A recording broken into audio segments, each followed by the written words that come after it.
party. Invited everyone you knew. You would see the greatest gift would be from me. You know a crazy story about that song?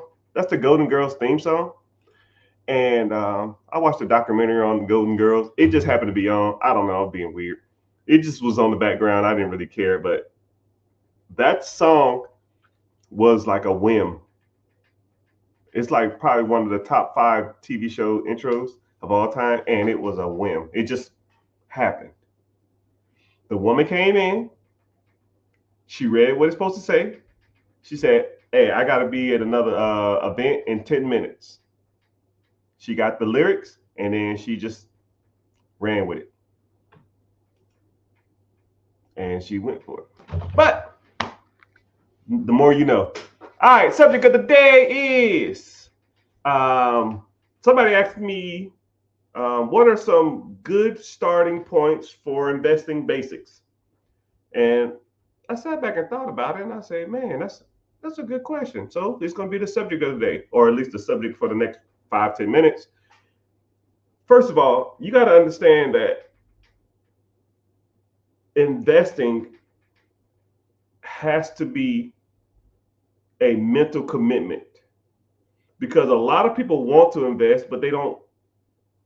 They really don't. They love the ideal of investing, but they really don't want to do it, or they don't know how to do it, or they're scared to do it. And when people are fearful and people don't know what they're doing, they get nervous and they pull their money out. You put $100, $200, $500 into a pot or a system, and you lose, $20 the first 2 days, and then you're like, yeah, fuck this, I'm out, right? But that ain't the way it should be.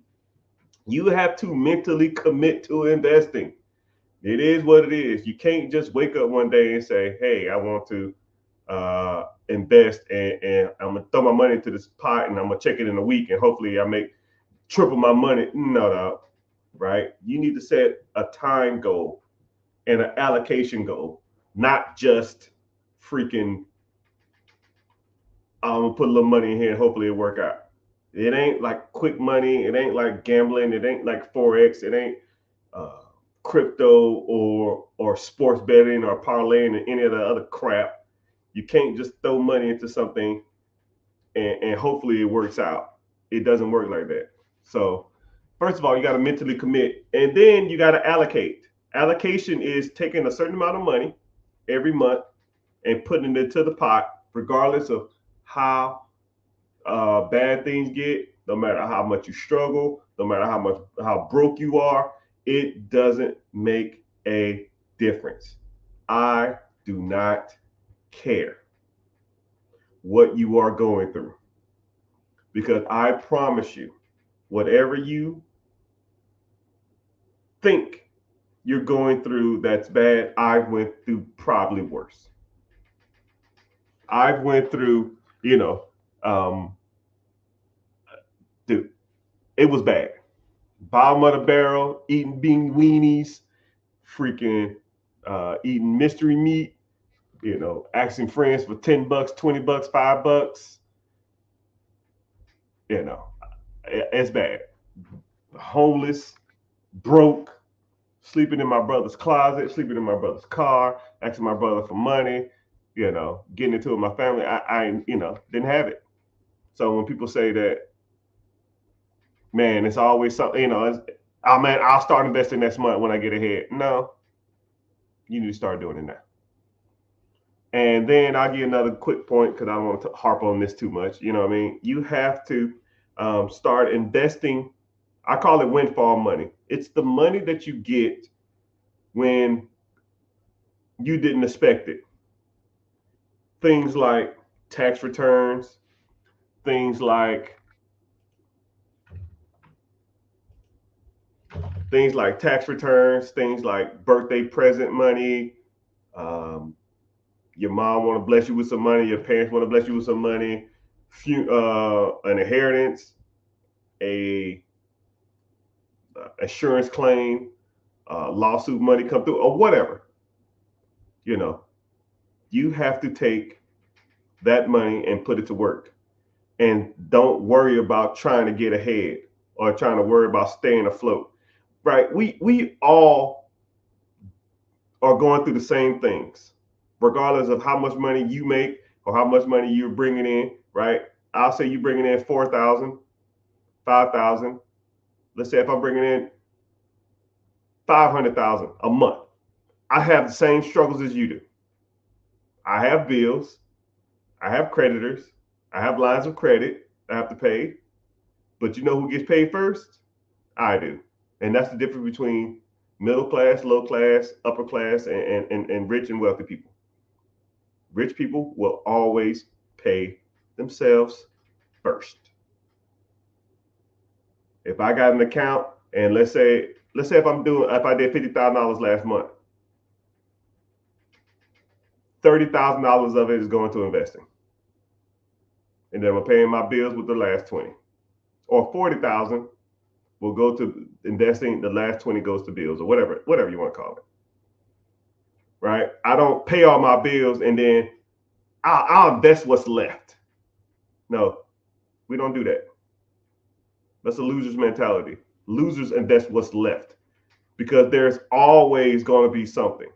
There's always going to be a tire being popped. There's always going to be engine trouble. There's always going to be a freaking credit card. There's always going to be a late payment. There's always going to be something. Losers pay themselves last. Winners pay themselves first. You work for the money. You get paid first. Not Time Warner, not Lexus of Toyota, or not Chase, not American Express. You worked for that money. You need to get paid first. Allocate money to invest first. And whatever's left, they can have it. If you short at the end of the month, don't give a shit. I've never cared if I was short at the end of the month because I already got paid. It is what it is. And the bad part about it is if you allocated $200 to an investment account, and you were short, the $200 probably wouldn't have made a difference anyways. Think about that. If you put $200 into an investment account and you're $100 short or $200 short or on an electric bill, and then you ain't got no money for no food, or so it wouldn't have made a difference. It wouldn't have made a difference. But I tell you what, my investment pot is going to get bigger every month. And then when that investment pot gets a decent amount, then you take that money and you put that to work. And you constantly put your money to work. And that's, if someone said investing basics, that is investing basics 101. I mean, it's about as simple cut forward as possible. If you take money that's windfall money, or you got a side hustle, or you a babysitter, or you make cakes, or you do hair, or you do nails, or you do landscaping, or you do window tint, or you fix people's cars. When you get that money, are you investing it, or are you just putting it towards bills? Because if you just put it towards trying to get ahead or catch up, you're never going to catch up. No one ever really truly catches up. Everybody has bills. Bill Gates has bills. Warren Buffett has bills. Elon Musk has bills. Jay-Z has bills. Kevin Hart has bills. LeBron James has bills. I have bills. You have bills. Next month, will I still have bills? Yes. Next month, will LeBron James have bills? Yes. Next month, will Kevin Hart have bills? Yes. Elon Musk? Yes. Elon Musk is worth $300 billion. 250 billion dollars. Does he have a bill next month? Yes. So why the hell is he trying to get caught up in that? You're chasing your tail, people. And until you understand that basic understanding, you'll never get ahead in life. And that's about as simple as it gets. And that's just investing. That's not including the real estate stuff. That's not including the business acquisition, storage units, Airbnb, Turo, storage units. I mean, whatever, vending machines, whatever. All that stuff is irrelevant. If you don't understand basic inflow and outflow of money, the rest of that shit you're never going to figure out. But Glad everybody here. Welcome into the chat, everybody. We're live streaming from all platforms: Facebook, YouTube, Twitch, Instagram, and all over. So, what's happening? Miss Vibes, I see you. What's happening? I appreciate y'all for checking the stream. Um, but if y'all would do me a favor, I'm live on YouTube. Just search The Rich Get Richard. My name is Mr. Richard. If you're newer here, we're gonna get into some good stuff. YouTube is the only one that pays me. You can stay on the other social media platforms, and if you're new here and you just kind of see me, make sure you're at least following. But head over to YouTube, and also too, YouTube comments feed into my feed first, so it actually helps me out, and I actually get paid there too. So you can stay here for all you want to. I'll answer pretty much every question live, and I'll try to get to your question as soon as possible. You just got to, feed your questions. One thing I don't like about Instagram though, it like I have to like constantly read thing. I got to constantly refresh my screen. I don't like that. But welcome in. So let's go ahead and get started. If you have any questions or preguntas, and see what what you want to talk about. So initially, I just started off talking about investing because a lot of people. I'm trending on a couple of social media sites for talking about basic investing. So just that's kind of the subject we're talking about. So individual asked, they wanted to start a trucking business. Okay. I tell people all the time, in this modern age, there's no point of starting anything. Why reinvent the wheel when the wheel has already been invented? Just buy the wheel. Would you go to eBay and build a car? Would you go to Home Depot and build a house? You might can get a better deal, or you can tell people I have a sense of accomplishment. But I mean, houses are already built. Cars are already built. Businesses have already been built. There's tons of baby boomers who are going to be retiring in the next 5, 6, 7 years. You can buy their processes from them. So if you wanted to get into like laundromats, dry cleaners, you want to get into trucking, you want to get into logistics, you want to get into franchises, Dunkin' Donuts, Subways, Papa John's, who knows, whatever, right? Why buy and start an existing business when you can just buy it already up and going? And then the requirements are way less to do it existing than it is to do it from scratch. So here we go. I'll put you in quick perspective of starting from scratch. Let's say you go out to the SBA or go to the bank and you say, hey man, I want to start a restaurant. I don't freaking know. And I know this for sure to be true because I have a buddy of mine who just did this and I was breaking it down for him. So let's say you wanted to start a restaurant. Cool. You have to go do what's called a build out. That means you got to go rent a place. You sign a triple net lease. So you locked in for 5 to 10 years. Then you got to do what's called a build out. You got to go in there and you got to get plans and come up with signs. You got to come up with all this other kind of crap, right? Then you got to get that approved.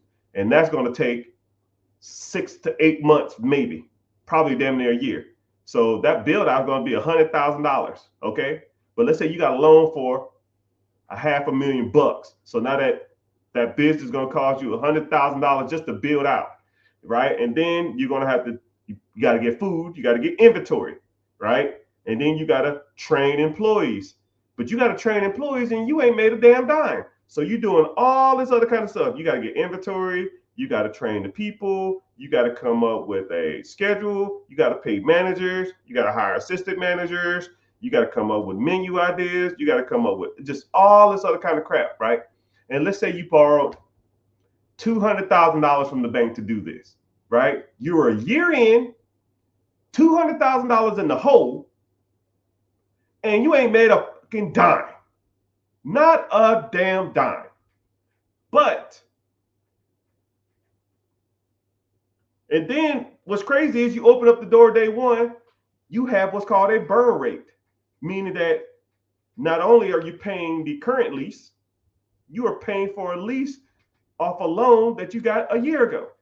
So let's say if your line of credit of $200,000, say the burn rate on that bad boy, the payment on that shit is 10 grand a month or something. I don't damn know. You in the hole 10 grand a month just in credit cards or a line of credit, not including the current bills on the business. So now you have employees, you still got more inventory, you got staff, whatever. Right? So now let's say that burn rate is another $10,000. So you're a negative $20,000 a month and you ain't made a freaking dime. Okay? Not a dime. Negative $200,000 in the hole, and then you're losing 40, $10,000, $20,000, $40,000 a month. So you got a damn sale. Let's say the average meal is, I don't know, $10. You got a 28% food cost. You got a 12% employee cost. That's 40%. And that's not even including taxes. I'll give you another 10% in taxes. So you sell everything, that's $5 out the door. So $5 comes in. So, basic math, if your burn rate is $20,000 a month divided by $5,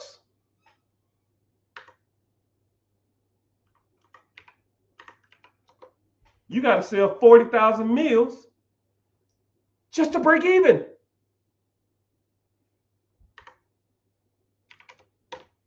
So you need 133 customers just to break even. I ain't talked about marketing. And then you got to get your name out there. And if nobody knows about you, you're screwed. But let's just say there's a business for sale. Same concept that you wanted to come up with.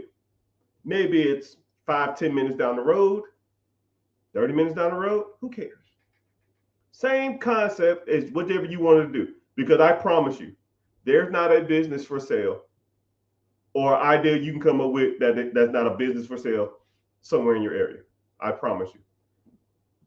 Whatever idea you have in your head, there's an older person who's turning 60, 65 that had the same idea 40 years ago.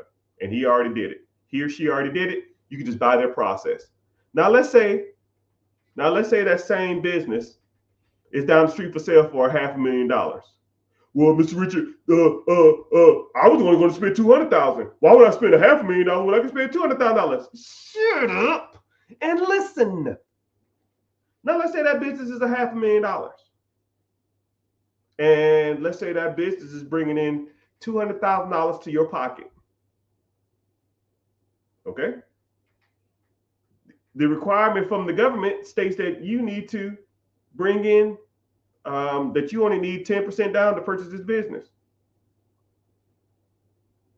And if you get some seller financing, you only got to put 5% down. So as little as $25,000. So let's say, for example, they didn't do seller financing. I'll be realistic. So now you got to come up with $50,000. You put $50,000 down. You buy the existing business. You owe the government $450,000. $450,000 over 10 years. Your payment, simple math, $450 over 10 years, probably somewhere in the range of 50 grand, 45, 50 grand. But the business brings in $200,000. You bring in 200, you pay the SBA, Small Business Administration, they're 50. Now you have 150 left. You put $50,000 down, which was 10%. So now you pay back that $50,000 line of credit. Let's say if you borrowed it from your auntie, you borrowed it from your uncle, you borrowed it from your 401k, you borrowed it from a friend, you borrowed it from the bank. You paid them back in the first 6 months. And you still have $100,000 left of cash flow. So let me get this straight. Year one, I bought a business. I put $50,000 down. It was $500,000. I owe $450 to the SBA or the government. My payment is $50,000. It makes $200,000. I pay $50 to the bank or the government. I pay $50 back to my line of credit. I borrow from myself, or borrow from a friend, or borrow from a crackhead uncle, whoever, and I still make $100,000 first year. So you can spend a whole year building out a business to lose $20,000, $30,000 a month, or you can buy a business, put a tenth down, make money day one. The government's happy because you're continuing that service in the community. The line of credit that you borrowed, the $50,000 or whoever you borrowed that from, they're happy. They got their money back. You're happy because you're going to make $100,000 a year from a process that you just bought. And, everybody's winning. And the person that you bought it from is happy because they got their money and now they can go and retire. Win, win, win, win, win. All I do is win. And that's how the game works, people. At least when it comes to business acquisitions. But if you wanted to learn more about this, I got to give a shameless plug. I do apologize. If you want to learn more about this, I have a webinar this weekend. This Wednesday at 9 p.m. EST. Links in the bio. It's called Be Your Own Boss. Sign up. I don't sell your information. If you want to come to it and just learn a new way to think outside of the box that you've been conditioned to your whole life, because you have been led astray, my friend. You've been taught your whole life to go out, do good in school, get a job, go to college, get married, buy a house, have kids. And none of that shit is financially growing. None of it works. You've been led astray. You've been chasing the rabbit down the hole for 10, 15, 20 years probably, and it ain't worked out for you. You're learning your information from people who are broke. Teachers, broke. Your parents, broke. Grandparents, if you had a blessing to meet them, probably broke. Your freaking neighbors, broke. Your friends, broke. Your college professors, broke. Your co-workers, broke. Your damn boss, broke. Broke mentally and broke financially. Because they think that they're getting ahead and they think they got some power in the world because they're telling everybody what to do, making an extra $2 an hour. It's trash. Trash. You got to learn from people like me who teaching you the real deal, Holyfield. You have to teach. I have to teach you investing. And I call it the 4 pillars. First of all, we got to work on your personal credit, right? You can't be going out here be trying to get $1 million loans with a 400 credit score. We got to fix that, right? You need to know the ins and outs. You know the difference between hard inquiries, soft inquiries, credit profile, FICO score, credit scores,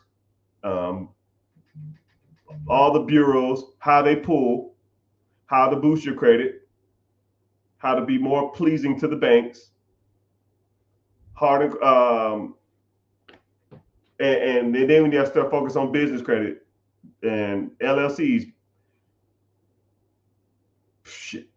S corp, C corps, sole proprietorships, EINs. If you want to get into trade lines, you want to get into net 30s, net 60s, net 90s, all that shit's trash too. But I like to talk about it because I like people to know that I'm not out here playing around. I know what the hell I'm talking about, right? Then you got to start focusing on pillar 2. That's investing. Mutual funds, ETFs, index funds, mutual funds, stocks, bonds, If you want to get into crypto, you want to get into short-term investing, you want to get into long-term investing, whatever, right? What's the best app to do it with? What's the easiest way to do it, right? I need more money. We got to start teaching you about trimming the fat, because a lot of people have a lot of fat in their bank account, a lot of it. Because if you sign up for a one-on-one or a coaching program or something, first thing I'm gonna do, yeah, bro, let me see the fat. Oh man, I don't have a lot of bills. I don't have a lot of bullshit. Let me see. Netflix, Hulu, Disney Plus, Carvana. I mean, not Carvana. Lyft, Uber Eats. Dude, what the fuck, man? Uber Eats last 6 months. Click. It says right here you spent $1,400 in the last 6 months on Uber Eats. Not only are you too lazy to cook, you too lazy to go pick it up. That's a double negative.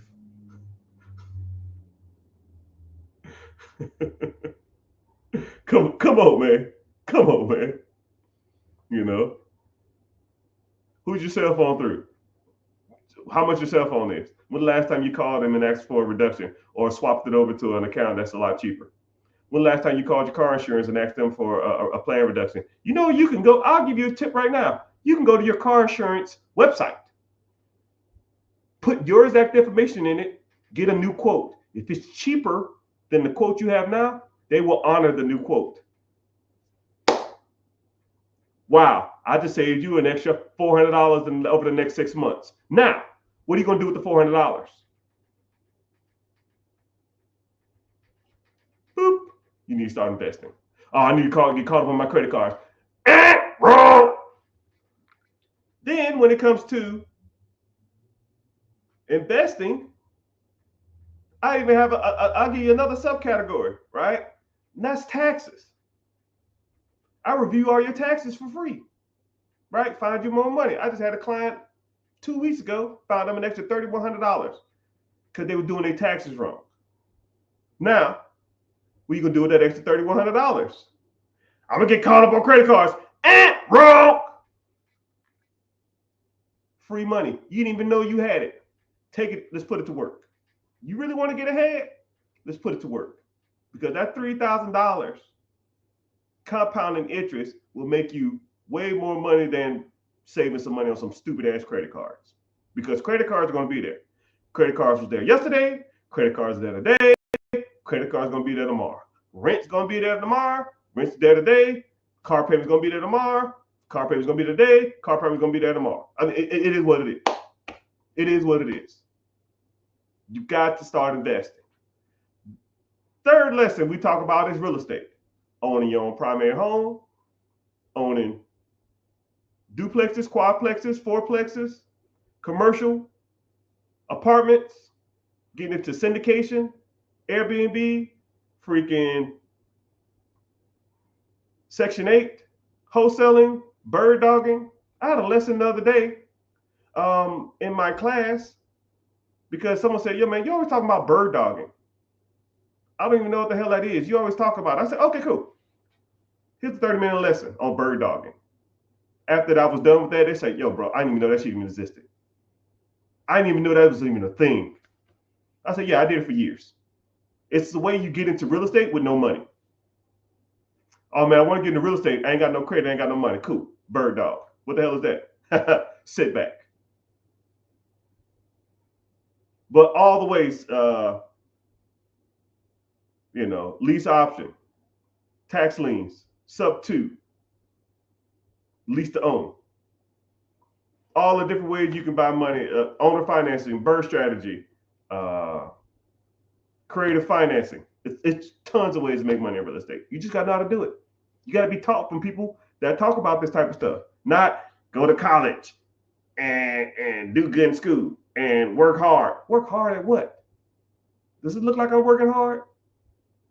Work smart.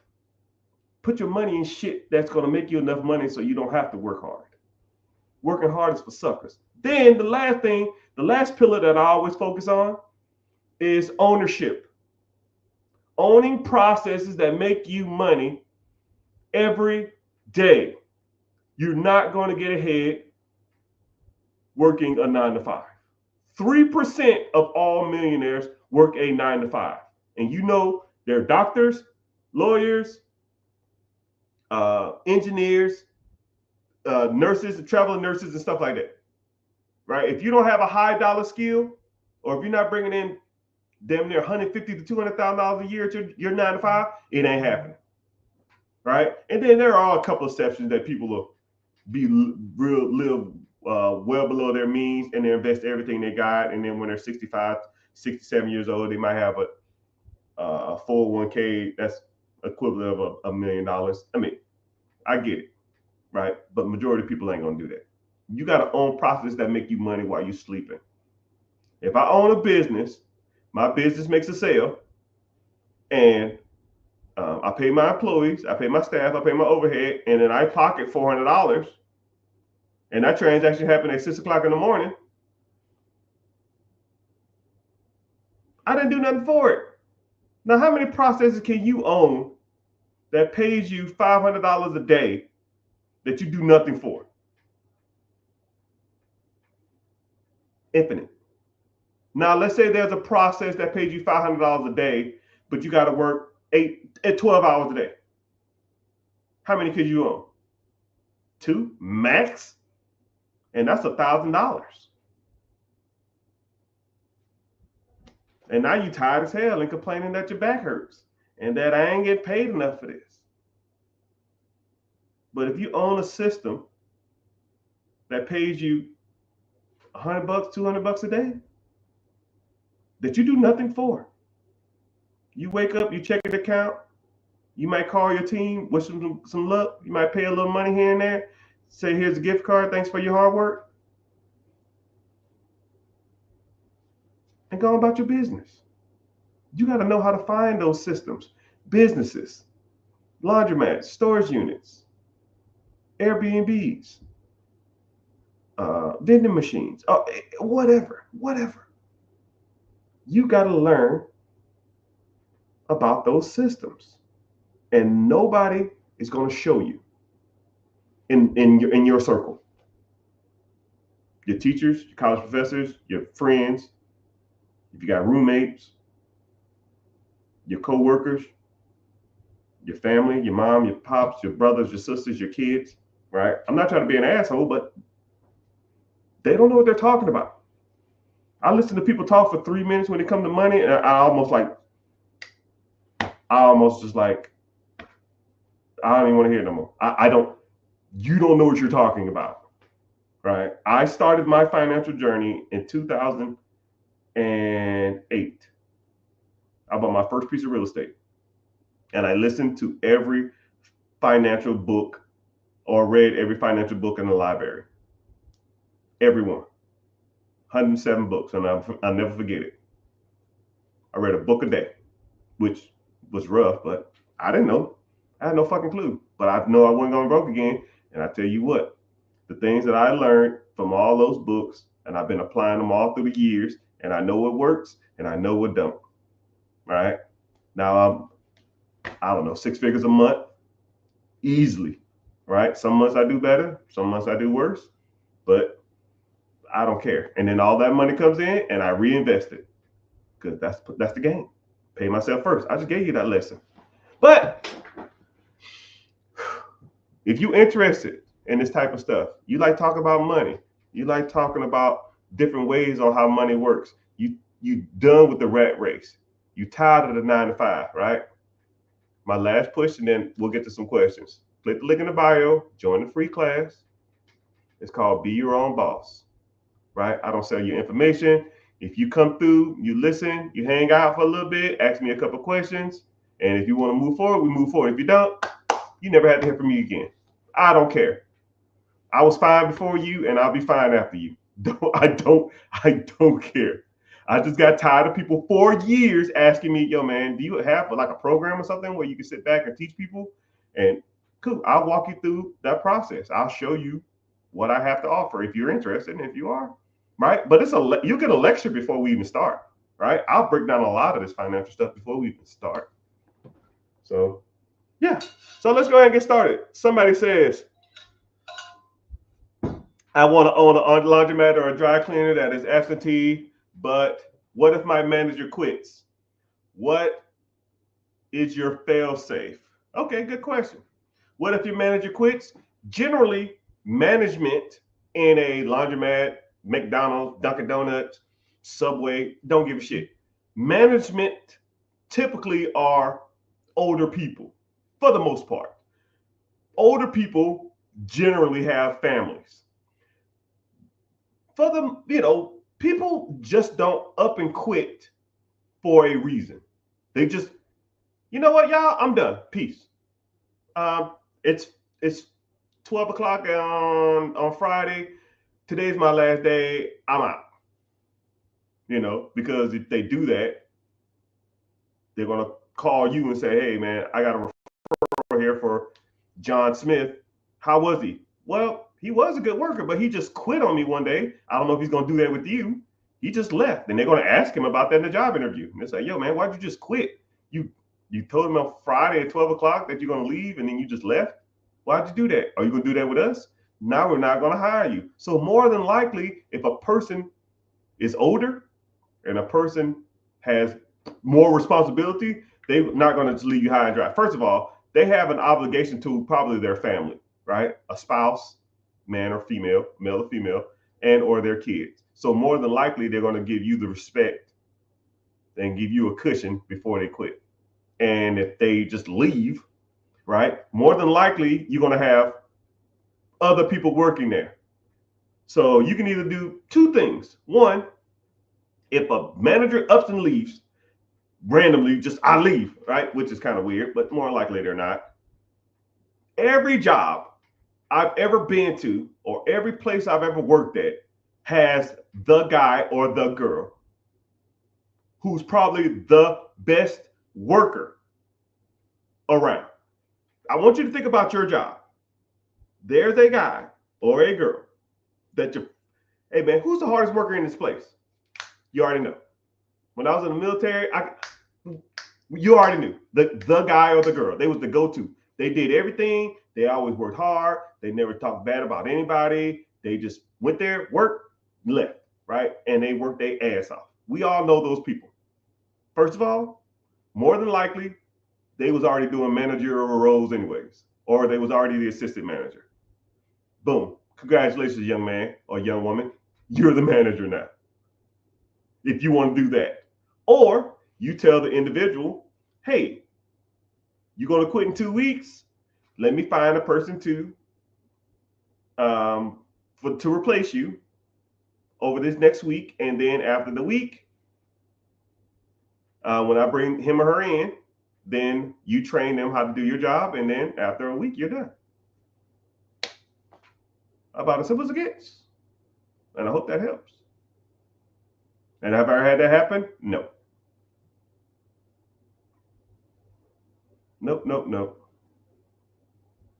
What's up? I got a question. Ask the question. Preguntas, questions. So here we go. Are you able to do a one-on-one devise a base plan based off persons going through business-wise? Yes. Whenever you, like I said before, click the link in the bio or go to therichgetricher.com, which that website, it works, but you got to type in HTTP // it's kind of corny, but anyway. So, but you can just click any link if you're on Instagram, YouTube, Facebook, Twitter, Twitch, X, TikTok. Just click the link in the bio. It's a link that'll say "Be Your Own Boss." Just go to that website and just sign up.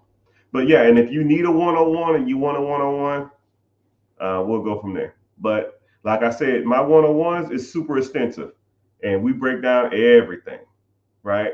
It's kind of crazy. I think I did a one-on-one maybe a couple of weeks ago, and the guy was like, "Okay, you ready?" I said, "You ready?" He said, "Yeah." He said, "Okay, cool. When it comes to businesses, I want to do." I said, "No. Nope. We got to get to the basics." So we ran through everything, right? We're gonna talk about his credit. We talked about his investments. We talked about his income. We talked about short-term goals. We talked about midterm goals. We talked about long-term goals. We talked about his credit. We talked about ways to get out of debt. We talked about side hustles. We talked about all his debt. Talked about revolving debt that was trash. We talked about debt that his house payments. We talked about his car payments. We talked about it all. We talked about cutting the fat. We did all that type of stuff. Then we talked about invest. He was like, I was like, you want to invest in real estate? He said, well, real estate in my area is kind of it's kind of shitty. I said, cool. Where you live? I said, no, it's not. Look, showed him all the areas that he should be investing in. He's like, shit, I didn't even know this place even existed. Man, they paying this much for rent. I said, yeah, and look how much these houses cost. And I pulled it up on the map, and I was just showing them houses for sale, right? Tons of them, right? And I said, you know, look, let's look at the Section 8 programs in this state and see if it's rent friendly. And Section 8 was charging, they was giving 20% more in that state. So if he saw a property that he could buy for $700 a month, and the rent was $1,500 a month, but the Section 8 was paying $1,750, you're making $950 a month. That's almost $12,000 a year of one property. If you made $12,000 off of one property, how many properties do you need to have to quit your job? Hell, 5 is 60 grand. And let's say you bought a property a year. You made $12,000 a year. Okay? In profit. 12,000 year one, buy another property. $24,000 year two, buy a property. $36,000 year three, buy a property. $48,000 year four, buy a property.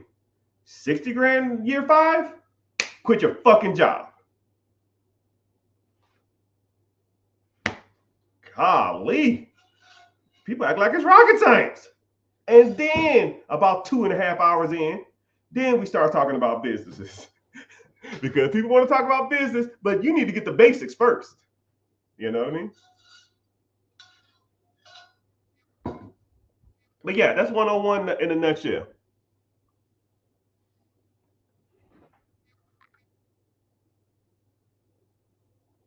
Quick question. Go ahead, ask the question. I'm zoning. Whatever y'all want, man. I'm giving it. I'm giving y'all the game.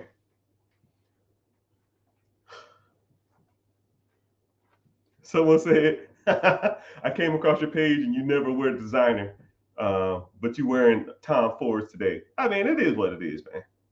Right? Just because I don't flaunt my wealth doesn't mean I don't have wealth. Okay? Let's get it twisted. Just because you don't see the money don't mean I ain't got it, right? And then one thing about it too is my sister okay, if y'all know what the Real is, my sister owns a consignment store, almost like the Real, and sometimes she'll get a lot of like name brand clothes, and sometimes they'll be sitting for a while, and then they'll just be ready to move units. And a lot of the stuff that I get, it'll just be like consignment stuff. They'll be like, "Oh man, these Tom Fords, I think they was like $400. They was on her website for $100. I think the guy wanted like $50 for it, and she takes 50. You know, she had them for sale for 100. The person gets 50, and she gets 50. She gets half of whatever she takes or whatever she sells it for. And then I said, yo, you know, how long they been sitting? She said, oh, these been sitting a while. I said, what's the consignment fee? She said $50. I said, yo, I'll give you $50. I'll take it off your hand. And she was like, yo, give me 60. I was like, hey, I always be hustling, right? Right. I don't expect a handout from anybody, right? So yeah, but yeah, if you ever see me with designer stuff on, more than likely that's where I got it from. But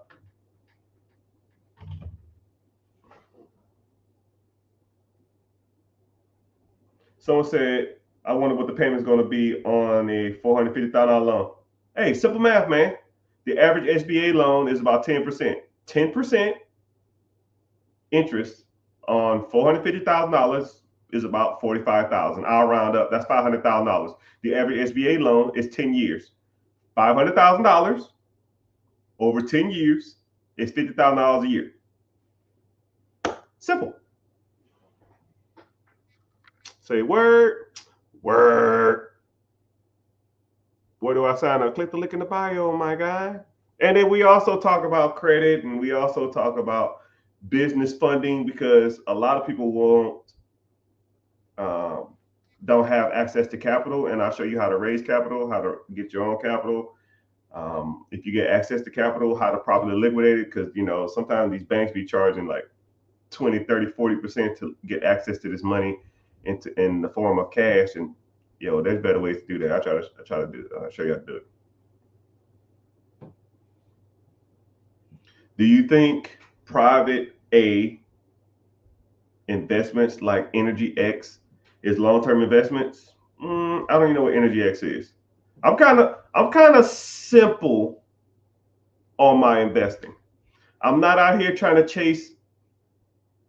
I call it chasing chickens or chasing pipe dreams, man.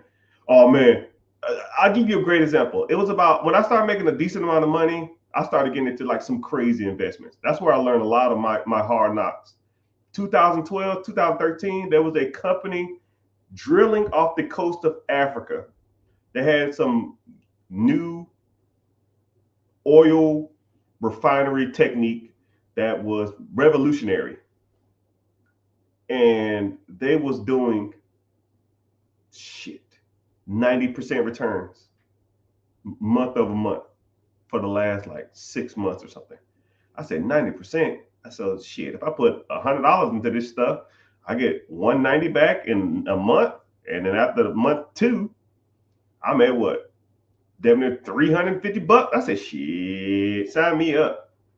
Bro, I forgot what I put in, like 15 grand or something. And that 15 grand turned into almost $90,000 in the first, I want to say like 13 months. And I was like, hell yeah, I'm going to ride this out. I ain't going to long-term invest this. And, before I knew it, my $90,000, and dude, it happened so fast. It comically was probably over the next 2, maybe 3 months. My 90,000, I was like, okay, cool. I'm gonna ride it down a little bit, and if it gets a little lower, I'm gonna get out of it. It got down to almost like $45,000 to $50,000, and I was like, yo, I'm done. Right? I still made 4 times the money. I put in 15. I got what 45 out of it, 50 out of it, but I was up 90, right? But I thought it was going to be a long-term play. And then every once in a while I go check on this fund or this stock, and that shit's, dude, it went to the trash. Moral of the story is, people, if you want to invest, stick to what you know. I got a simple rule when it comes to investing. Has your mama heard of it? Has your kids heard of it? Will it be around in 10 years from now? And do you use it, or have you seen other people use it on a daily basis? And what's the and will I get a return on my money? It's simple as it gets. Okay. Has my mom heard of a company that drills off the coast of Africa? No. What about my kids? No. It doesn't have long term. I thought it did. Do I use this every day? I guess I use oil every day. I don't know. Not really. From off the coast of Africa? Probably not. Okay, cool. Amazon. Has your mama heard of Amazon? Yes. Has your kids heard of Amazon? Yes. Will you get a good rate of return? Yes. Do you use Amazon? Do people use Amazon every day? Yes. I mean, okay, let's go. Simple as it gets. Someone said it's an emotional thing, not pulling out at 90K. Yeah, because if that was the case, I'm gonna put you on a new mindset of thinking, people. If you put in 15 and you got up to 20, most people will pull at 20. Most people will pull at 30. Most people 45, 60, 65, 90. I mean, what got you to 20 is going to get you to 30. What's going to get you to 30 is going to get you to 50. What's going to get you to 50 is going to get you to 100. Right? You just ride the ups and downs. It went up and it went down. It went up, it went down. It went up more, it went down. It went up, it went down. And I just got to 90, it went down. And it went down some more. Then it went down some more. And I was like, okay, cool, it's going to go back up. And it's going to go down some more. It's like, and then it says an emotional thing. No, none of this is emotional. I don't take anything financial personal. None of it. If I put my money into a fund, I lose all 10. Too bad, so sad, never do it again. Learn from your mistakes, press on. right? And I always see people that'll do that too. Man, I was up, and man, I don't give a shit what you was. What we gonna do today? Do you have the money now? No, cool, don't care. What we gonna do today? Let's focus on that, right? Someone said, what is the best industry to buy in New York City? There's a lot. It's comically, there's a lot. New York City is kind of one of those weird places, you know. But if you can make it there, I guess you can make it anywhere. I had a client that was in New York City. No, not New York City. I think there was in New York City, and they was looking at a business to buy in New York City. We found them like 4 of them, comically, in about 15 minutes. And dry cleaners, laundromats, moving services, sub shop, sandwich shop, bodegas, corner stores. I mean, all of that stuff, man. There's tons. You're at the mercy of the market. If you go look at what's for sale in New York City now, you can go back in 6 months from now and it'd be something totally different. Just like if you're looking for a specific car to buy, you go in 6 months and it'll be a whole different car. You go look for a house, you look in 6 months from now, it'll be a whole bunch of different houses. So it just depends. It really just depends on what you want to get into and what you want to, what's your risk tolerance and stuff like that. Somebody said, I want to buy a plasma center. Actually, I seen one for sale. There was actually, those things are more prevalent than you think. But you got to be careful because some states require you to be licensed as a owner. So I don't know what state you're in, but let's say, for example, if you want to buy a property management company, some states require you to be a property manager or either have a real estate license. If you wanted to be if you wanted a dog grooming business, some states require you to be like have a vet tech certificate or something. If you wanted to buy a accountant firm, some states require you to own a CPA or to have a certified public accountant certification before you own those type of establishments. So you got to be careful. But a lot of times, whenever you're buying a business, you can almost ask the owners, or you can ask the brokers, are there requirements for this state to purchase this or the acquisition of this business? But yeah, plasma banks, blood banks, the IV joint banks, and that kind of stuff. Yeah, I see those for sale all the time. I never really thought about it, but it is a good industry to get into if that's what you want to do.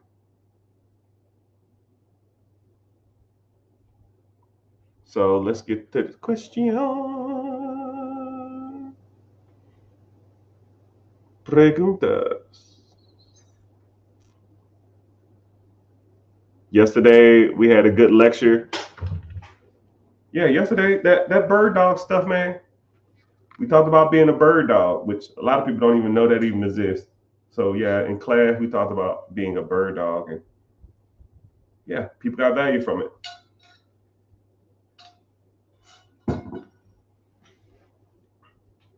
Do you think any business can thrive in America? No, not any business.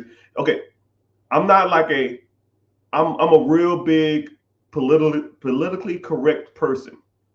I don't like saying all or none of anything, right? Can no person make it in America? That it's grammatically incorrect. Does every business make it in America? Grammatically incorrect. Do I think that anybody my personal opinion, with the right mindset, the right know-how, the right coaching, and the right steps, I feel anybody can be successful in America. I'll tell you like that. Anybody who comes through me, I feel like I could get you right. You just have to implement. You have to put in the work, right? I could tell you how to make millions and millions and millions of dollars if you just take the information and be like, yo, that was dope. No, come up with a plan. Like if we coached or you was in the program or I worked with you, I'm gonna give you plays. Every time we meet, I'm gonna give you 3 or 4 different plays, right? And all you're doing is like double dutch, right? Airbnb, nope. Syndication, nope. Airbnb, nope. Sub 2, nope. Section 8, nope. Buy your first rental property in a rent-friendly area. Yeah, I like that one. And that's all you do. You got to get into it, right? You can't sit back and do this all day and double dutch. You gotta hop your ass in eventually. You can't just sit there and, oh man, this is good information to learn. No, you got to do it, right? Will you be scared? Yes. Is it nervous? Yes. Are you tapping into something that you've never done before? Yes. But you will get a little rush, and it's kind of like a little adrenaline that'll come. And once you do that, you do it a couple times, it's almost like, dude, what the hell was I waiting on? It's almost like when you drive for the first time. When you drive for the first time, you're kind of scared, you're kind of nervous, you don't know what you're doing, you're kind of fearful. You think, oh man, everybody's gonna wreck, people are gonna crash into me, I'm gonna die. I saw a statistic that a lot of people die in cars. I don't never want to do this. You give it 2 years, you got the seat back, you don't put on your seatbelt, the music blaring, the windows down, you talking on the phone, you're texting, you're eating at the same time. It's the same thing. It's the same thing. Over time, when you do some of this stuff, it will just come natural, and you will just easily just start looking for the easiest, fastest way to do it. If you buy one rental property, you can buy 2. You buy 2, you buy 4. And you buy 4, you buy 8. And then you buy 8, you can buy 16. And then after that, now you're looking for package deals, right? Or what they're called, portfolio deals, right? Those are the best ways to scale too, man. You know, you got a old investor who has, I don't know, 30, 40, 50 properties. Shit, why buy a whole bunch of single family homes, one a month, when you can buy 50 in the damn portfolio? Cool. How much are all these properties worth? I had them appraised at $2 million. Okay, well, what you want for them? Give me 1.6. Okay, well, 20% of 1.6 is 320.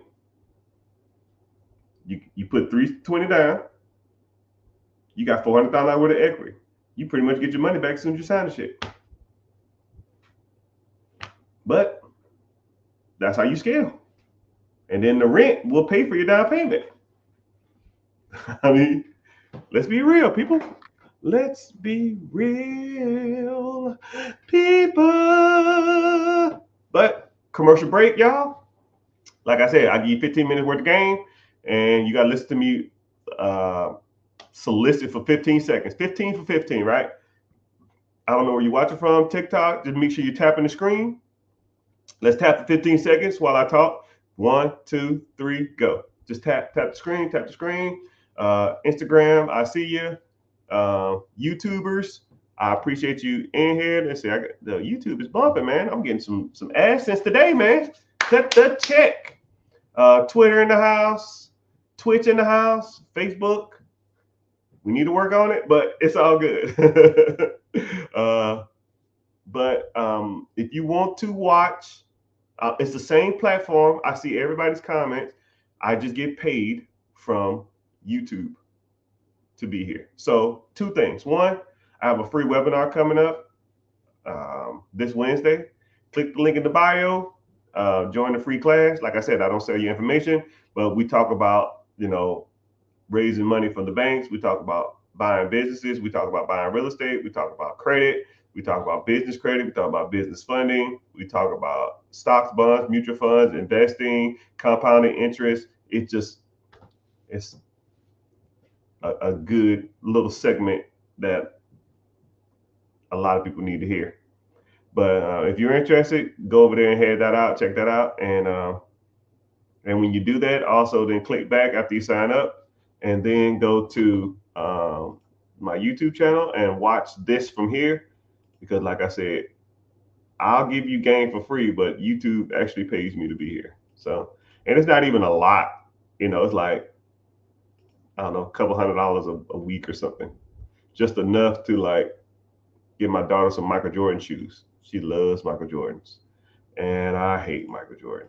You know what I mean? But it is what it is. I hope I never meet that dude. But it's all gravy. It's all gravy. Why is Bitcoin considered the new gold? I don't know about that, Playboy. I don't know about that one, Playboy. There's no standard for Bitcoin, one, and it has no utilitarian value, right? I can't go to Walmart and say, yo, I have one Bitcoin. Let me buy this TV. Until there's an exchange for an exchange, a basic unit of metric for a certain currency, it won't be accepted. And that ain't happening anytime soon. So that's just my personal opinion. What is the best first asset to buy or invest in? Like I said, I believe in the 4 pillars: credit, investing, real estate, businesses. You can almost do all 3 of them at the same. You can do all 4 at the same time, right? I'll even give you basics. Boom, you got a 401k at your job? That's investing. Do you have a personal house? That's real estate. What do you own that makes you money while you're sleeping? That's the business. How's your personal credit?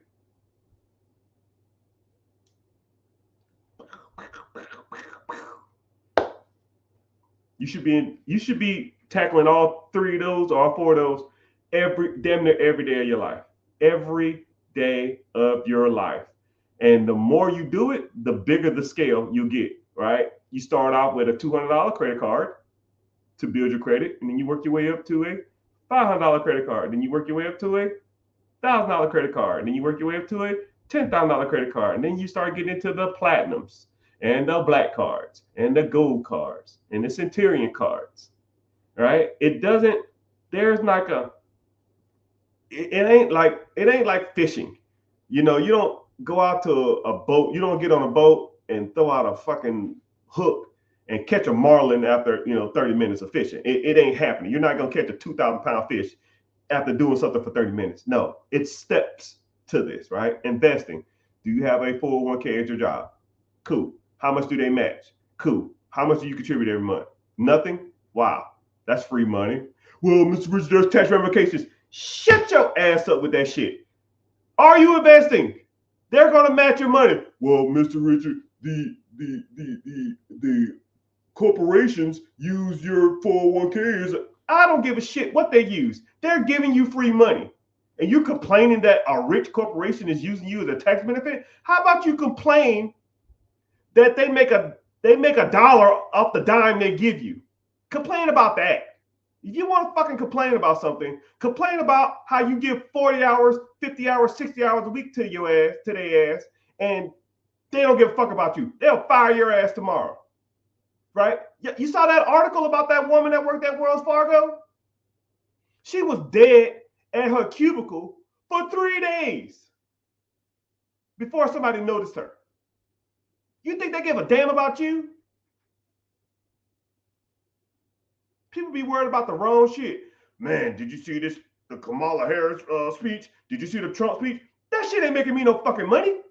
I don't give a shit who's in office. I didn't care who the last president was. I didn't care about the president before that. And I damn sure didn't care about the last president before that. How rich is this motherfucker gonna make me? Oh, none? Fuck that. Don't care. Not a shit about a politics. I don't give a shit about a boss. I don't give a shit about a coworker. How much money is that shit making you? If it's none, piss off. It's just crazy, man. Y'all focus on the wrong shit. Y'all focus on the wrong shit. And I hate to be angry and I hate to be disgruntled. And I just keeping it real, people. I'm keeping it real. Keeping it real, sometimes people don't like it. And if you don't like it, maybe it ain't for you. But I'll tell you what, if it makes me $1, I care about it. And if it don't make me any money or takes money out of my pocket, it can piss off. You know, I don't devote my energy to shit that takes money out of my pocket. Don't care. Don't care. Did you see the debate last night? How about I debate? I got a debate for you. What's a better ETF? QQQ, VL, or SPY? I don't know what that is, but you can tell me what they were talking about in the damn debate that you watched for 3.5 hours. I got a debate for you. What'd you name your LLC? Let's debate about that. Oh, I ain't got time. Okay, cool. I got you. Okay, cool. I got you. And then you know what I do? I follow your page and I put default on all your shit. When people in the comment section of a Instagram, I got a couple million followers, and sometimes I get petty as fuck. So what I do is, you talking shit in the comment section, ain't nobody got time for this. Cool. Follow, and I put your shit on default. 6 months later, 8 months later, 12 months later, you gonna slip up. Hey man, did you see that dunk LeBron James did? And I'm gonna say, oh, I thought you didn't have time to work on your business, but I guess you got time for the NBA Finals.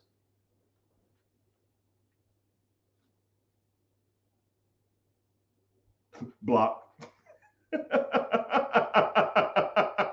I'm that guy. I'm that guy.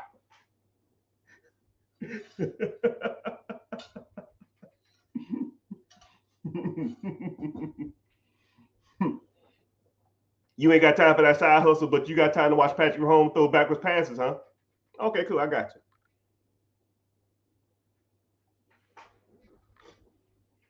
But if you invest in 25% credit cards, why not pay them off? Brother, we all have debt. Let's say you have a 25% credit card, okay? Let's do a simple, basic math lesson. This is about as simple as it gets when it comes to people talking about, I should pay off my debt. Cool, I got you. Let's do simple math. If you put,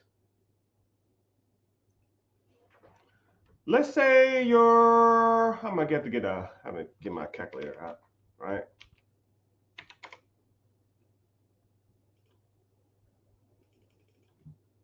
Let's say you have a 25% interest credit card, which, god dang, that's a lot. Let's say you got a 25% interest credit card, okay? And let's say your payment is,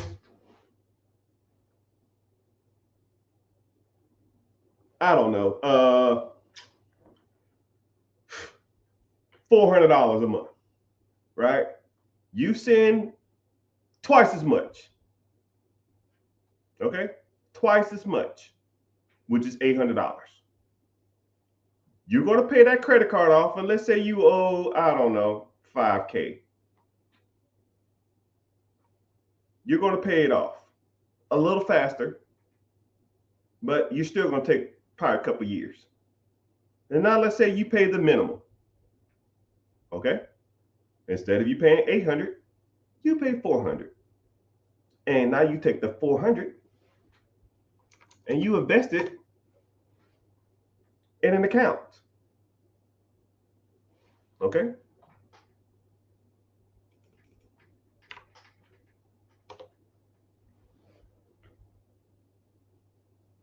In 5 years,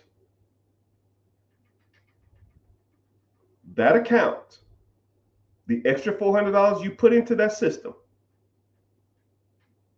would be worth $36,000. So you can pay off a $5,000 credit card at 22% interest, or you can invest and have an account with $36,000 in it. Like I said before, we all have bills. I can do way more with $36,000 than a paid off credit card. Because all you're going to do is go charge that shit right back up anyways. It's revolving.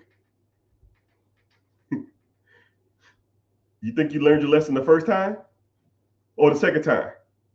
Or the third time? Or the fourth time? When I pay these credit cards off, I'm never doing this again. And then what happens? Never do again. Happens the next month. I mean, stop me when I'm lying. I'll wait. I meet people who are 23 years old with credit card debt. I meet people who are 32 years old with credit card debt. I meet people who are 42 years old with credit card debt. I meet people who are 52 years old with credit card debt. I meet people who are 62 years old that have credit card debt. You think you're smarter at 62 than you are at 22? No.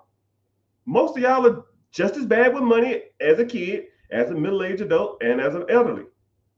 Nothing changes. But what does change is the amount of money you have in that account. And now let's say you put $400 in this account every month for 5 years. Okay? That 5 years you got 35,000, right? And now let's say you do nothing else with that account. Okay? You don't put no more money in that account, just the extra money you was paying on that stupid ass credit card, right? And then you leave it in that account for another 10 years. $35,000 in a simple ETF for 10 more years. You would have $147,000. So would you rather still be paying on that damn credit card that you still gonna have? But now at least you got $137,000. Now you can do some stuff with that, right? You can borrow against your investments. Mr. Richard, what? What the fuck does that mean? That means that if you have a portfolio, stocks, bonds, ETFs, index funds, mutual funds, you can go to the bank and you can say, hey, man, I have $140,000 worth of stocks. Can I take a loan against this? They say, yeah. Here's 90% of the value of that. You got 150 in there. They're going to give you a what? $1.30? Damn, I didn't even know they can even do that. Yes, that's how rich people do it. You think Elon Musk sells his stocks? No, he just borrows against it. You think Jeff Bezos sells his stocks? No, he just borrows against it. And borrowing money, you don't have to pay taxes on debt. So you get a loan for that amount of money. Use the money, you buy another asset. Once that asset brings in money, then you pay off the loan you got from the bank. That's how it's done, my friends. Y'all are hustling backwards. Paying off fucking credit cards early does not make you rich. Paying off your car early does not get you ahead in life. Paying off your house early ain't the play. Investing, reinvesting, and reinvesting into shit that pays you while you're sleeping is how you do it. Not having more debt is not it. Like I said before, I guess I could call this topic, we all have debt. I have debt, you have debt. Name your favorite celebrity. I used to have a huge crush on J-Lo. She got debt? What about Halle Berry? She got debt? Does LeBron James have debt? You think LeBron James, he has a $80 million house in LA. What do you think he did? Bought it cash? He's worth $1 billion. You think he bought his house cash? No, he didn't put a down payment. Come on, he borrowed against it. So now he doesn't have to pay capital gains tax on that money. It's just a dead asset. He borrowed against it and he pays the monthly payment from the income he got from his other investments. Boom. He bought a pizza company that pays him while he sleeps. When that money comes in, he pays his house payment. Boom. His earned income from dribbling the ball up and down the fucking court all day makes him income. He takes the income money and invests it. Stock funds, mutual funds, his own businesses. Now that income pays for the cars, the Lambos, the house, the clothes. You think he's paying for that with his paycheck? You think LeBron James was worth $1 billion 2 years ago and now worth $1.5 billion 2 years later? Off a salary from the NBA? Y'all got a lot to learn, dog. Y'all got a lot to learn. In this game of money, you think you got it figured out. Y'all are rookies. Y'all are rookies. Y'all ain't got a clue how this shit works. That's why you need somebody like me to teach you. Yeah. Someone said, okay, I hear you now. I hear you. I see you too. Hell yeah, you can borrow investments. Yeah, you can keep borrowing on investments, right? I'll give you a great analogy. I always use this as my Elon Musk analogy. Elon Musk wanted to buy Twitter. Twitter was evaluated at $10 billion. Okay? Twitter was worth $10 billion. The people didn't want to sell it. Elon Musk said, I give you 20 for it. We're not selling. I give you 30 for it. We're not selling. I give you $40 billion for it. And they said, hey, we'll take that deal. So what? Elon Musk is worth $200 billion. What do he do? I'm going to sell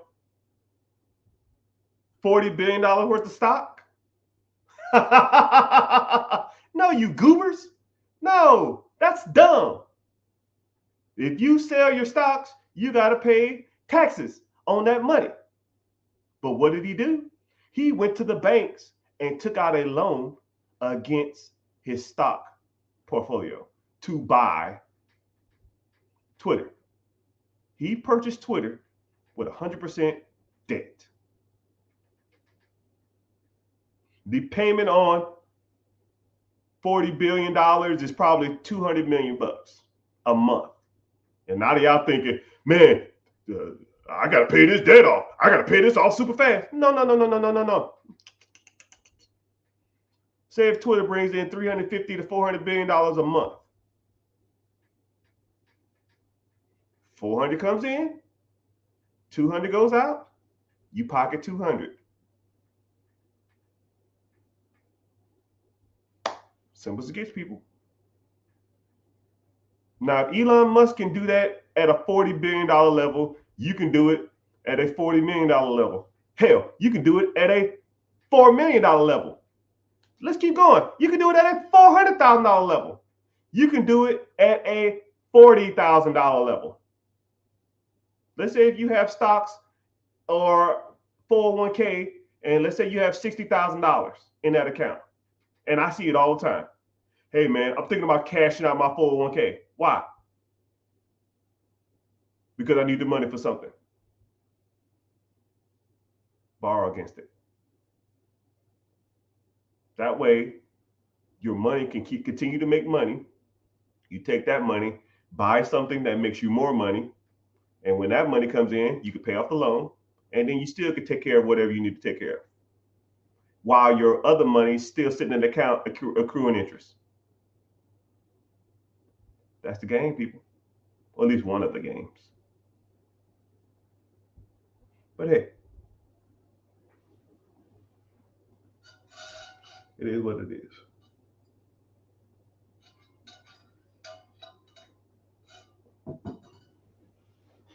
Michael Jordan, he said, someone said Michael Jordan put them on all the game. I don't idolize celebrities, first of all. They got rich from a skill that a lot of people can't possess. I'm not 6'6". I can't shoot a basketball to save my damn life. But what I can do, and I can invest like nobody you've ever met in your life. Now, who do you want to learn from? You know, when us as minorities, I don't know if you're white or black or Hispanic or Asian, I don't know. I don't give a shit, right? But one thing I hate about minorities is we idolize celebrities, right? I think there was an Invest Fest or something recently, and all the guest speakers was celebrities, right? I can't fucking act. I can't public speak really good.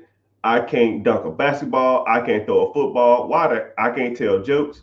Why the hell am I listening to Steve Harvey as a financial guru? He made his millions telling jokes. 50 Cent made his millions selling albums. Kevin Hart made his millions telling jokes. Jay-Z, he sells albums. I can't fucking rap. Nicki Minaj, why do we idolize these people when it comes to financial literacy? Show me the guy who started with nothing and built multi-million dollars worth of businesses in real estate. I'll learn from him because I can do that. Oh, right here. I'll learn from him. I can't learn shit from Dwayne The Rock Johnson. Why the hell am I going to a public speaking event and watching Dwayne Rock Johnson talk?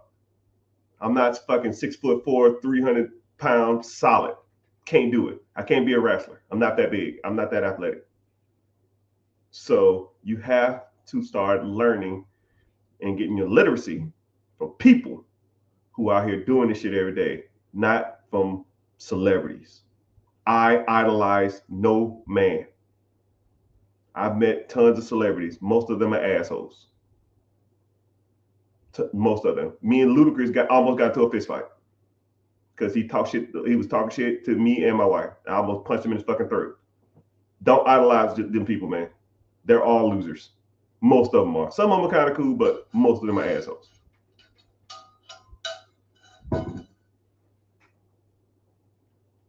Baby mama be getting. No, I don't want to hear that shit. Someone said baby mama be getting in the way. I don't want to hear that. Nobody gets in your way. Not your mama, not your baby mama. Like, dude. I love my wife, but when it comes to the money thing, she just lets me handle it. She can guide me or assist me on certain things, but I don't do that. Right? I'm out here studying. I'm out here in the streets. I'm out here learning. Your baby mother or your mom or your friend or your neighbor or your boss can't tell you shit. You out here, it's your money. JG Wentworth. You do what you do with it, whatever you want. Right? If it fails, they're not going to be there to help you get up. But if it hits, they're going to have their hand out. About as simple as it gets, my guy. About as simple as it gets, my guy.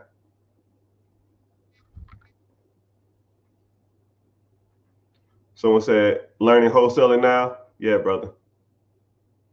Someone said I look like Rick Ross. I get that one every once in a while. I met him in real life. We look nothing alike. I found a local business that's been established since 1984. How do you talk to them about financing? You got to learn some skills, man. I'll give you one lesson off the top of my head, right? Because, I can't give you all the game, but you found a business and you want to get owner financing, they got to like you. If you had a business that was worth $1 million and you were going to give it to somebody, would you give it to somebody that you didn't like or didn't know? Probably not. Rapport. Learn rapport. I'll put you on that.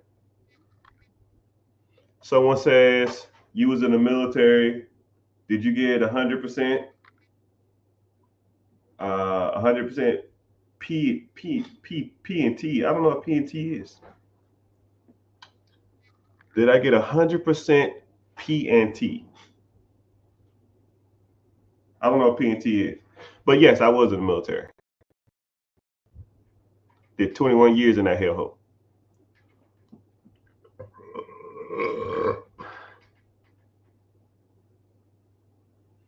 What's the best websites or the best apps to look for real estate?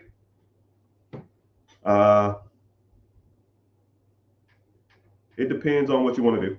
Depends if you want to get into commercial units. Depends if you want to get into apartments. Depends if you want to get into single family homes. Depends if you want to get into on market or off market, right? If you want to get into off market, if you want to get onto market deals, you can just Google houses for sale. If you want to get into off market deals, you got to start finding people in the areas you want to invest in who have the deals that you want, or you got to start sourcing your deals yourself. Once you start making decent money in real estate, then you have to start sourcing your deals yourself. Once you start sourcing your deals yourself, then you're pretty much writing your own checks.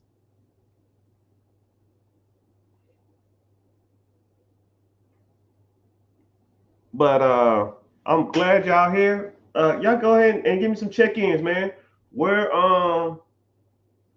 where y'all from, man? Comment. Make sure you tapping the screen. Tell me where y'all from. Tell me who y'all know. Tell me what y'all, at least tell me where you're from. I don't know. I've traveled all over the world, so I always like to see where different people from, right? And the bad part about it is, I'll even do I was talking to someone about rapport. I'll do a rapport.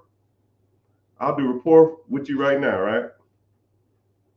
Someone says Harlem. Hey man, Harlem, man. I just can't. I just did. I went to a vacation in New York, but I was in Times Square. I went through some parts of Brooklyn, and I was. I didn't ride the subway, but I really wanted to ride the subway, but I heard it's nasty and it's kind of weird. So I guess next time I go, I'll do that. Um, but how is Harlem? Is Harlem like majority black, or is it becoming like gentrified, or is a lot of white people there, or is it how is it? Down by Virginia Beach. You know what's crazy about Virginia Beach? Virginia Beach is one of the best kept secrets when it comes to beaches because it has not a lot of tourists, but it has a lot of locals and stuff like that. Oh, so avoid the subways. You see what I just did, people? I'm having a conversation with somebody about the subway in New York City and Harlem. I went on vacation there and I barely remember any of that stuff. Like it's just about communication, conveying a message, right? If I had 100K to put into real estate or in business right now, shit, brother, you rich and don't even know it. You are rich and don't even know it.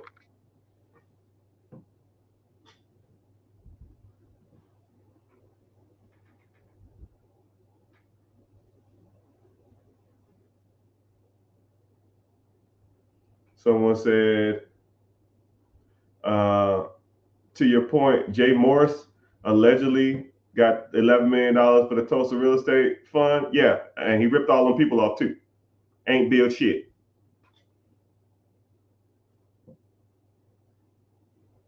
Who's to blame? Him, right?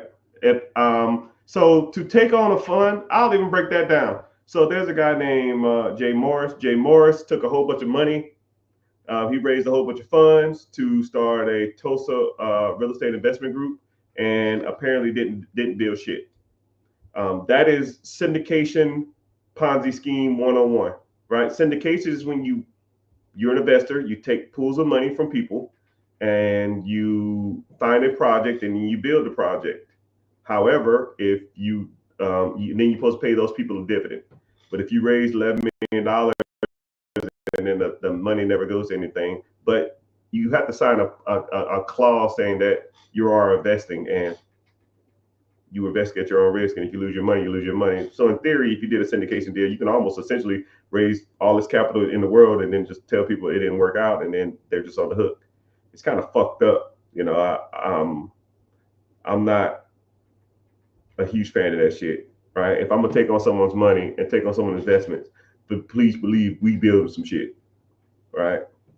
I almost think I should get into that because a lot of people try to send me money to try to raise to buy apartments or buildings and commercial units and shit like that. I don't want to touch anybody's money, but yeah. Moral of the story is that a lot of these gurus out here think they know what they're talking about. They be on some bullshit.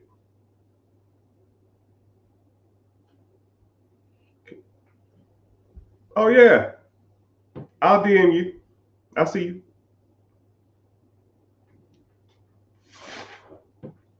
So what we got? Preguntas, questions. Someone said, "I have $100,000 cash." You got $100,000 cash. You rich and don't even know it. Kansas City, you are rich and don't even know it, my boy. But you almost so one thing that if you had $100,000 to invest, you almost got to determine what you want to invest in because there's pros and cons to real estate. There's pros and cons to owning your own business, and to get started in the real estate is probably a little easier and a little faster, but There's tax benefits. There's capital gains benefits. Um,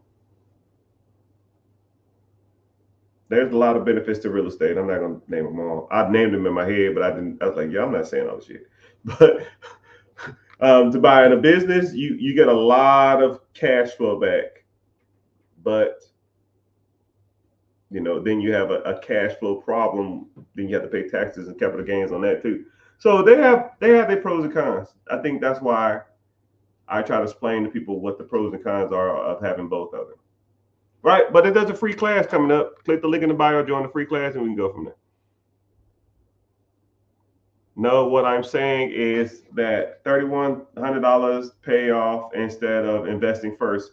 Devin, or I try not to say anybody's names on lives, but I'll say your name. You're not gonna tell me that paying off a credit card is more beneficial than starting investing. You're never going to convince me that. If you pay down a $3,000, $5,000, $10,000 credit card, it is revolving debt.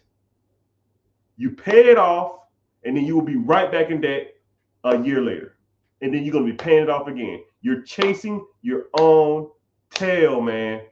A lot of people think they're smarter than like, dude, you're overthinking it too. And then you're losing out on the years. You're losing out on the years. I have it in the calculator right here. Let's say if you put $35,000 in an account in a simple ETF, if you started investing and you did it for 10 years, that would make you $140,000. But let's say you waited 3 years, it would be 89,000. So you lose out on making $54,000 because you waited 3 years to pay off a damn credit card. A $5,000 credit card cost you $54,000. It doesn't make sense, sir. I'm not trying to be a butthole. Would you rather have a paid off credit card or an extra $56,000? Your choice. Man, I ain't got no debt. Fuck that debt. We all got debt. This house is debt. I got cars that are debt. My kids are debt. Right? They take money out of my pocket every month. What, I'm going to pay that off? I'm going to pay off the house? No. You take the money that you can afford to go to zero. You put it in the pot. You let it grow. You borrow against it, or you use it to buy something that makes money, real estate or a business or something of that nature. And then that money's going to come in. You save that up, and then you buy more shit. That makes you more money. And then when you're bringing in 40, 30, 60, 70, 80,000, $100,000 a month, you ain't got to worry about no damn credit cards. You know how much my credit card bills are? Dude, I got like 70 grand worth of credit card debt from running all my businesses and real estate and stuff like that. You think I give a damn what my credit card payments are? You think I'm trying to pay them off? I don't care. You talking about a $3,000, $5,000 credit card, man? No, that's trash. Invest. Take the money from your investment and buy something that makes money. If I bring in $100K next month, you think I give a damn about a credit card bill? No. Come on, man. Think bigger.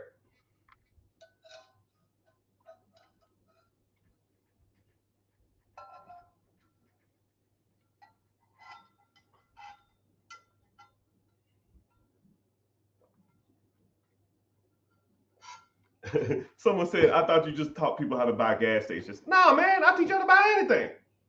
It just depends on you and what you want to buy and how you want to invest it. I'll show you how to buy pretty much anything.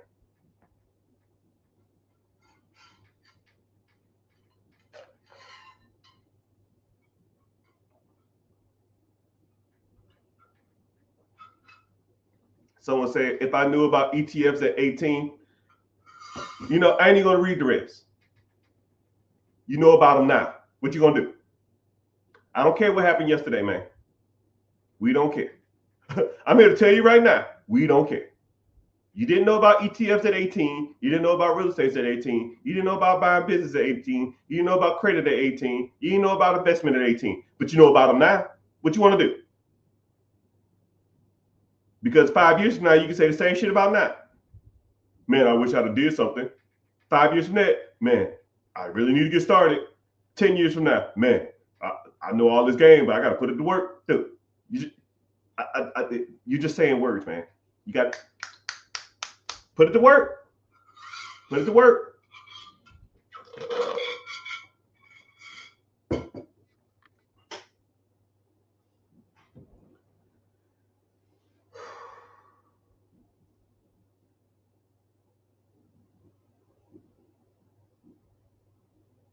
But thank y'all for hanging out. Appreciate y'all being here. Ask the questions. We cooking, man. We got a lot of people in this chat. More than I thought was going to be here. But, it is what it is. I said I was training online. Might as well, you know what I mean? So, yeah. Oh, man. My butt hurts. Someone said never meet your heroes. Yeah, man. Yeah, because the one time you do meet them, they'll be buttholes to you.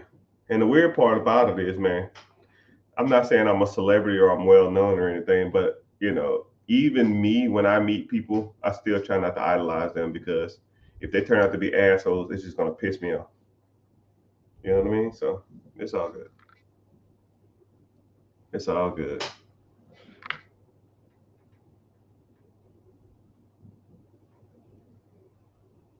Ohio in the house. Nashville in the house.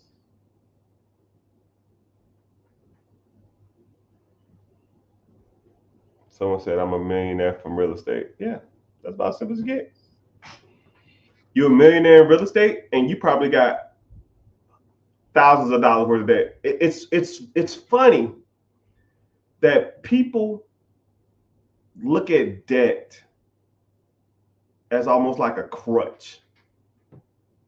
Listen to Dave Ramsey, man, gonna have you jacked up, man, because that's all he talks about. Man, you gotta get rid of the debt, man. The debt, make more money. Like, think about it like this. I'll even give you a super easy scenario. Let's say I'll give you a hypothetical situation, $20,000 worth of credit card debt.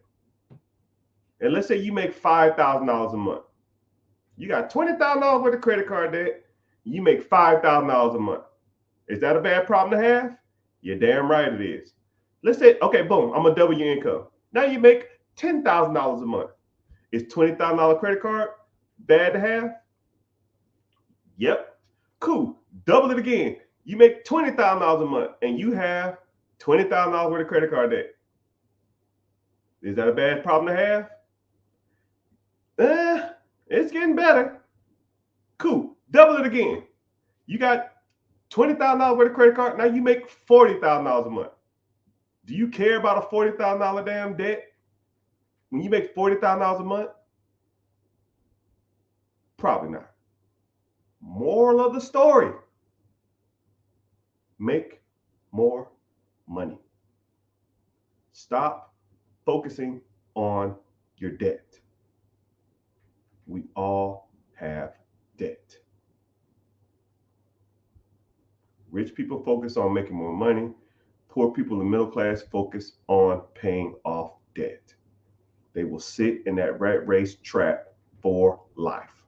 And then as soon as they get out of debt, they hop right back into that shit. It's like a mouse stuck in a glue trap, and he gnarled his damn foot off just to hop right back in that shit. People pay off 30, 40, 50, $60,000 cars to turn around and buy another 40, 50, 60, $70,000 car. People rack up $30,000, $3,000, $4,000, $5,000 worth of debt just to turn around, get their income taxes, pay the shit off, just to rack up another $2,000, $3,000, $4,000 debt. It makes no sense to me. Why the hell are y'all buying 40, 50, 60, $70,000 cars? Why the hell are you racking up credit card debt every freaking month? And then say, oh, I got to pay this off. And then you start a little side hustle. You start a little side business. You get some taxes. You get an inheritance. You get some birthday money. And then you turn around and you take the money that you worked for to get ahead just to pay the fucking card off, or to pay the car off just to buy another one. I had one person tell me once, yo, I'm so used to having car payments, even though my car is pretty much new. As soon as I pay it off, I'm gonna go get another one. In their head, that makes sense. I said, you have a 4-year-old car. You bought it brand new, which was a mistake. Brand new, it's trash. You lost half the value. You paid it off early. You paid it off in 4 years. Your car has 35,000 miles. Your car payment was $600 a month. You paid on it $1,000, which is another mistake. You could take that $400 and invest it. But you paid off the car early. So now, boom, you have an extra $1,000 a month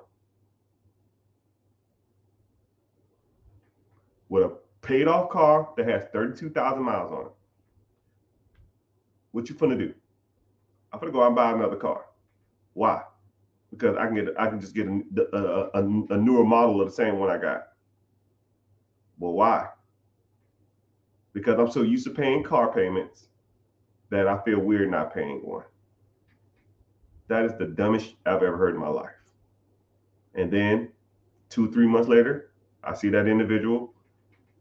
And then the bad part with the same car, just a different color. Same freaking car, different color. They went from like a 2016 to a 2020. And then the bad part about it is it wasn't even like the upgraded year. You know how they take like 5-6 years with the same car? She got the car as soon as it came out, 6 years later, or 4 years later, same car. One of my old coworkers in the military.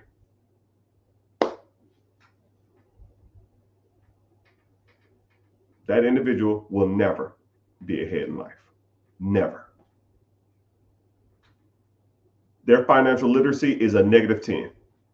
They have no skills. They will be a worker bee or in the rat race for the rest of their lives.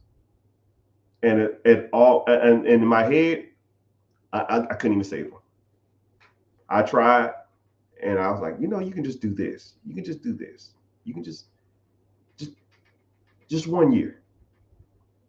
Just wait a year. Take the $1,000, put it into some account. 12 grand, get a car there. No. Bought a car for 45, paid it off earlier. The car's worth 20.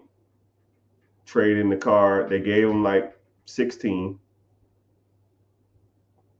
towards another $45,000 car that they're gonna pay off early. I don't get it.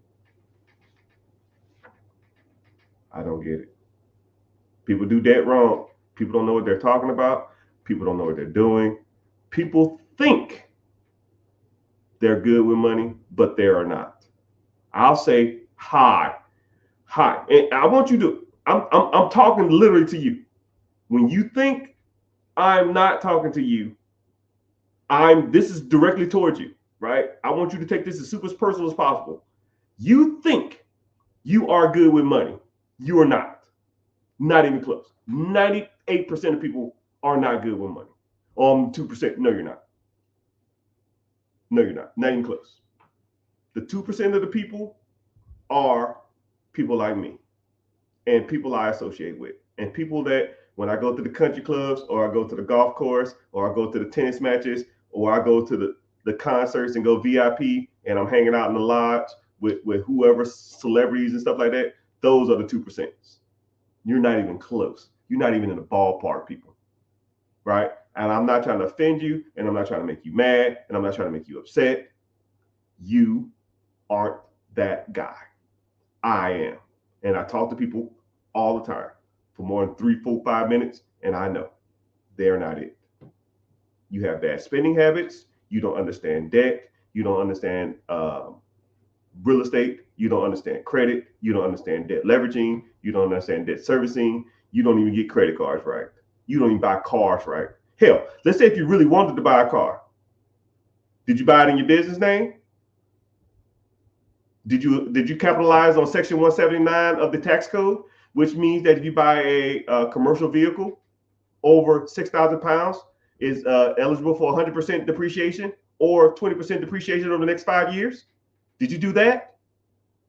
Well, I don't own a commercial vehicle. Well, what deems a commercial vehicle? Any vehicle that weighs over 6,000 pounds in your business name. What vehicles are that, sir? Tahoes, Escalades, G-Wagons, Bentley Bentegas, Suburbans, Sprinter vans, Mercedes SUVs, Lexus Jeeps. Those.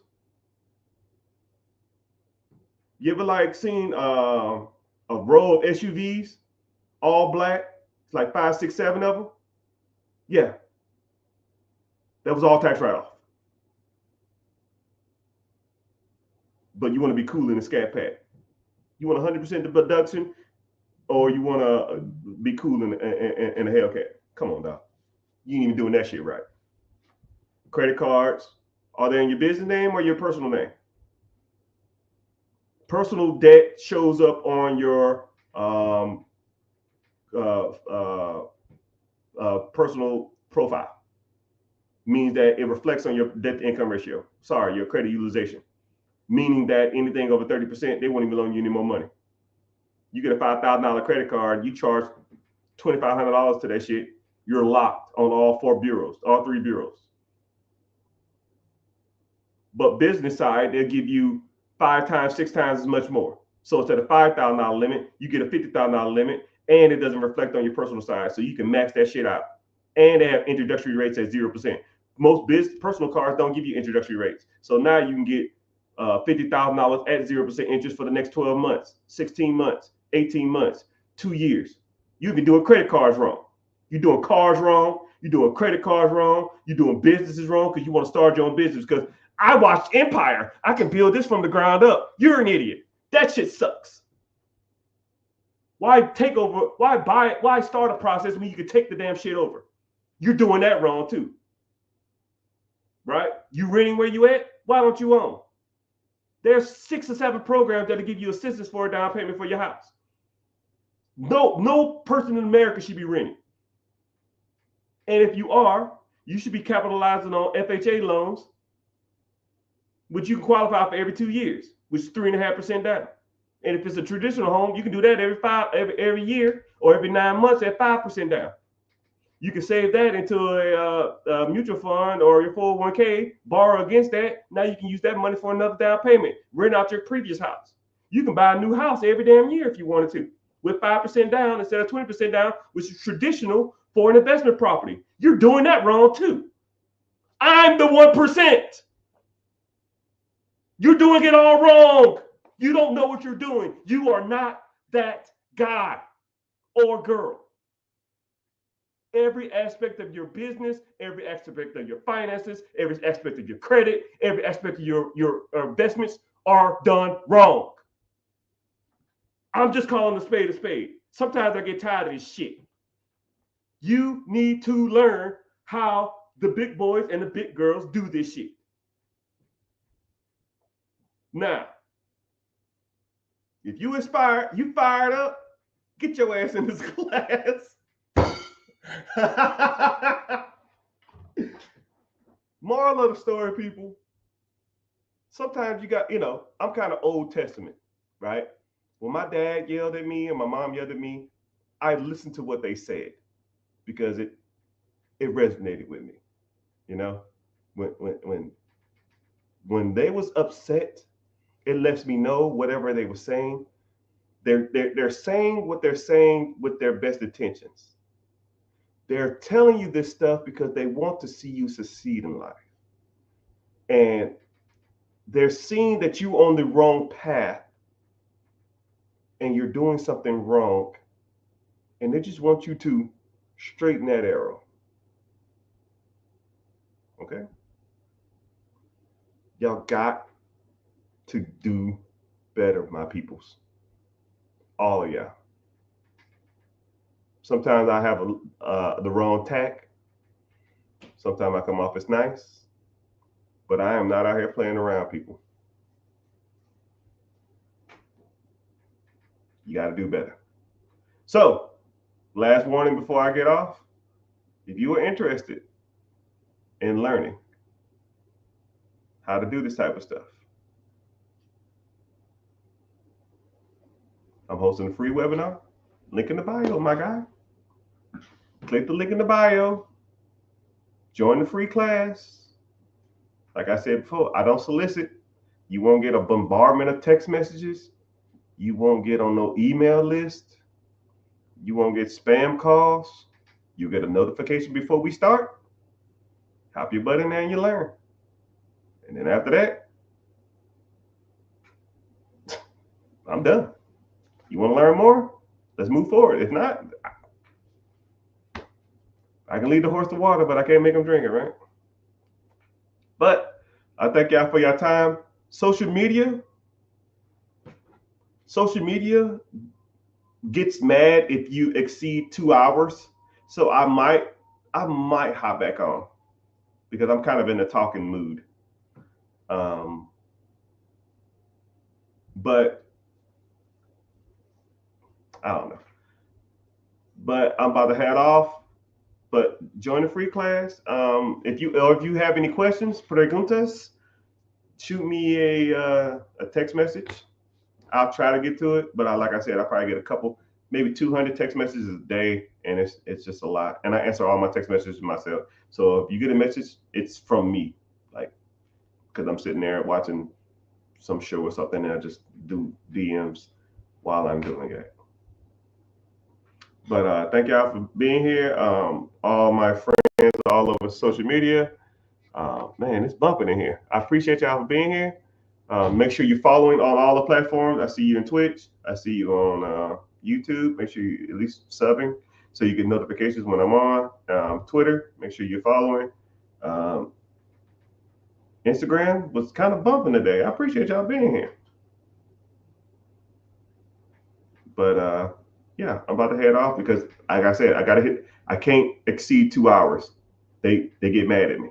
They literally will like be pissed and like put me on the naughty list. So I might get back on. All right, I ain't got that much to do today. I did want to watch the last 15 minutes of this movie. Right? When I watch like movies in segments. I don't have time, so I watch like 15 minutes, 12 minutes, 18 minutes, 30 minutes. So I'm like 15 minutes left on the movie, and I just gotta, it's kind of weird, right? But hey, I guess that's busy rich people problems. But I appreciate you being here. Later, dudes. Make sure you're following. Thank you.